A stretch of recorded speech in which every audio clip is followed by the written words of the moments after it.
Aceh menjadi provinsi tertinggi dalam pelaksanaan sekolah dengan sistem pembelajaran tatap muka atau PTM. Sementara cakupan vaksinasi COVID-19 terhadap pelajar dan guru masih cukup rendah. Hal itu membuat Ikatan Dokter Anak Indonesia IDAI Aceh hingga saat ini belum merekomendasikan sekolah untuk menggelar proses belajar dan mengajar dengan sistem PTM.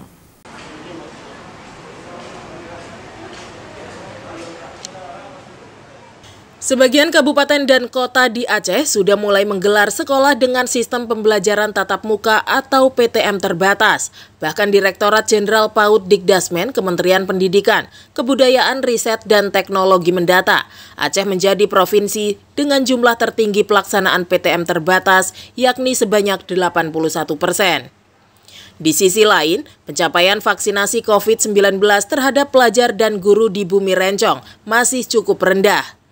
Data Dinas Pendidikan setempat menunjukkan dari 577.015 orang pelajar berusia 12 hingga 17 tahun, baru 19.521 orang yang sudah mendapat suntikan dosis pertama. Selain 9 ribuan orang yang sudah menjalani vaksinasi kedua. Sementara dari 94.000 orang guru di Aceh, baru 10 orang yang telah mendapatkan suntikan vaksin COVID-19 dosis pertama. Atas pertimbangan tersebut, Ikatan Dokter Anak Indonesia atau IDAI Aceh hingga saat ini belum merekomendasikan kegiatan belajar dan mengajar dengan sistem PTM.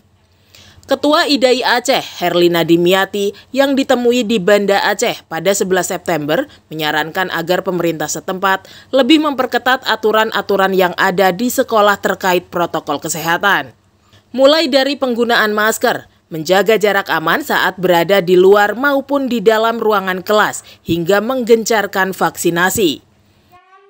Kalau cakupan imunisasinya rendah, kemudian ada siklus yang tadi yang harus kita bereskan dengan physical distancing, jumlah lokasi kelas yang memang mencukupi lah untuk physical distancing, melakukan prokes dengan ketat.